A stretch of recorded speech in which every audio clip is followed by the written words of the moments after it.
Are you struggling to get all your programs caught up to 64-bit on your virtual pinball cabinet, only to find that, oh my God, I've lost my MX LED lighting, I've lost my DOF mechanical toys, I've even lost my lights and my front end Pinup Popper, and to top it all off, I've lost some of my color DMDs? Well, this all happened to me following other people's tutorials, so I'm going to show you in my quick video how to fix all those up and get you going real quick. So, let's go.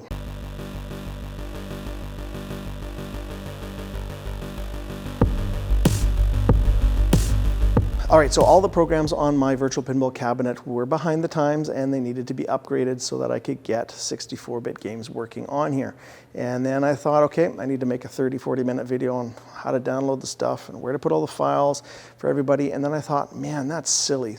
There's already been some great videos that are put out 6 months, 8 months ago, including one from Game Club Central, which is Marty, aka Smog. He's got a great video that will get you up and running. Now, when I used his to get mine going, I did have some issues and I lost a bunch of stuff. So just to kind of make sure that it wasn't me in his video, I went and looked at the instructions straight from GitHub. Same issues. There were some files and things that I needed to fix up that were not mentioned. And then I even checked out a video from Rudy's Arcade on the topic. Same thing. Almost there, but there was some stuff missing.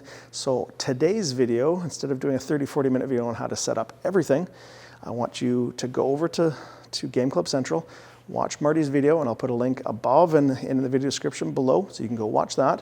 And then when you're all done and you got some stuff not working, come over and watch my video and we'll get you all sorted out. So this will get you back to having your LED lighting in the game and in Popper, get all your mechanical toys back, both in 32-bit and 64-bit, and get the miscellaneous color DMDs that were missing and are not working. Okay, so let me show you what I did. While I'm on the topic, Marty, you are an absolute gem for the VPin community. You keep up the good work between your tutorials and new table releases and interviews with people in the community. You're doing an amazing job. And guys out there, if you haven't subscribed to Game Club Central, go there now and go do that and show Marty some love. So you've lost some functions after doing the upgrade. What could it be? The very first tip I would tell you is do a complete shutdown of the cabinet, restart the computer, and see if it pops back.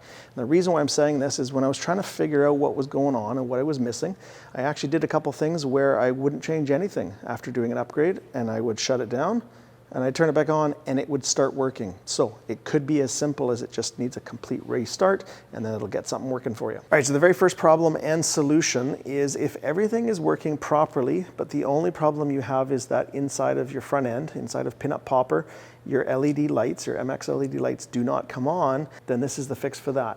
So what we're gonna do is go to this PC, C drive, and in the instructions in the video, Marty had suggested that it was a good practice to rename the direct output that you have from a previous DOF installation to change it to direct output -x86 so that you know which one's 32-bit, and then continue setting up the x64.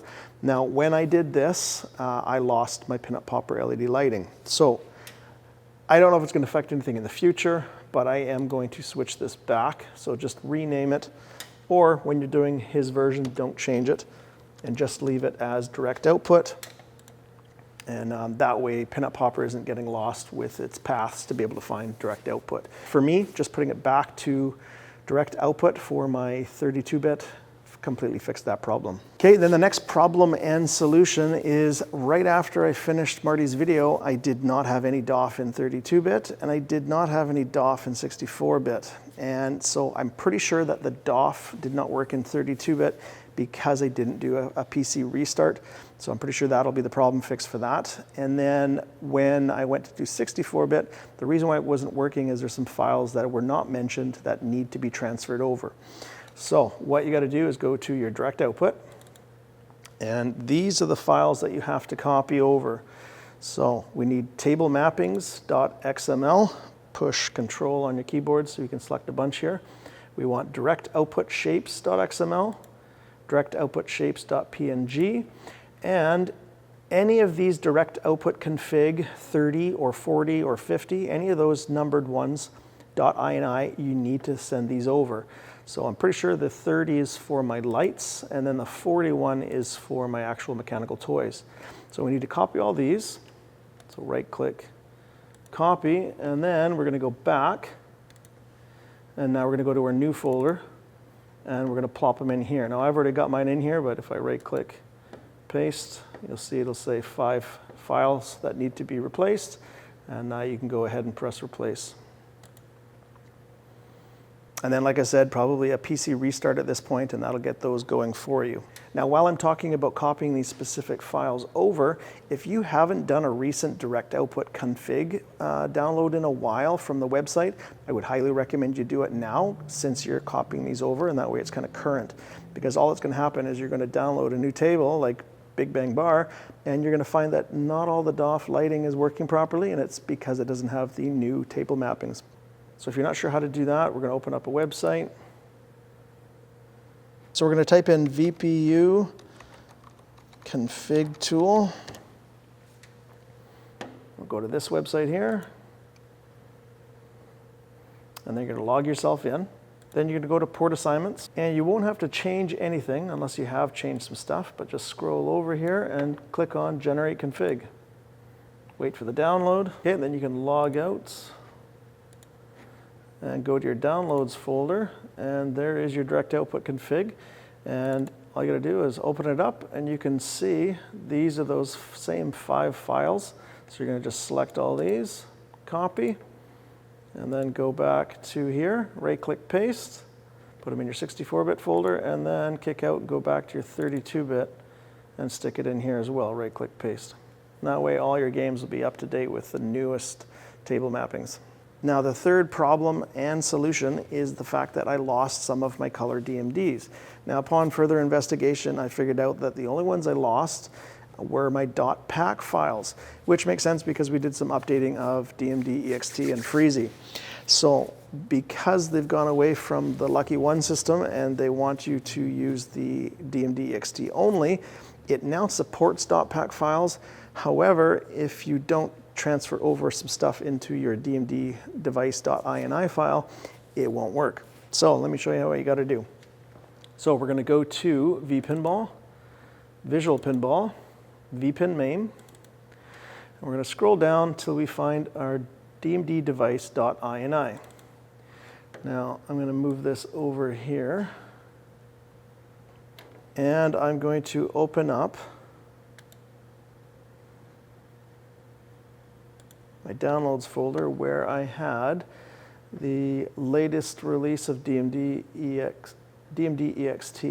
So if I open up this one, and I open up that dmddevice.ini, now I'm just going to minimize some stuff. So the one on the left is mine, and the one on the right is the one that they want you to use now. So in Marty's video and in the GitHub instructions, they don't want you to overwrite or copy paste over your dmddevice.ini. Otherwise, you're going to lose all of your individual tables' DMD location settings. So they don't want you to do that. However, if you don't use some of the stuff that's in the new dmddevice.ini, then you're going to lose the pack files. So let me show you what you got to copy over here. So from the new dmddevice.ini, you're going to want to look at what kind of is still in yours. So this one here, scale equals doubler, that's in both. And then this part wasn't in mine. So you're going to basically left click and hold and copy all the way down until it kind of copies again and repeats in yours. So which is this one right here. So if you right click copy this, and then right after your doubler there, if you kind of make a space, put it in right there, right-click paste, you're going to end up with what I have already in here. Now, if you'll notice that on the new dmddevice.ini, it tells you a spot here to put in a key, and the key was kind of a tricky one to find. It was only in the forums and kind of a couple spots. So what I'm going to do for you guys is I found that key for you guys, and I will zoom it up here in the video so you guys can get that key, write it out exactly how it is here, and that will allow your pack files to work properly. Now, the other things here, if you notice on this INI, it has a bunch of plugins paths that are supposed to be defined. Now, I experimented with this, and I literally just commented them out instead of putting in the path by putting in a semicolon there at the beginning, and literally nothing was affected. So what I did is just left it like that, and it's working totally fine. So this got my color DMDs that were .pack files going again. Now I'm sure putting in this key in the future will be kind of redundant. I'm sure that will be put into a future release, probably with the next update in Baller Installer as well. But for right now, you got to put in the key. Okay, and the last thing I'm going to leave you with is that at the end of Marty's video, he shows you how to set up some alternate launchers for VPX programs. So I've left mine running 32-bit as my default, and then 64-bit would be an alternate launcher for each individual table as I import and set them in. And the reason why I've done that is there's a bunch of my pup packs that will not work properly in 64-bit.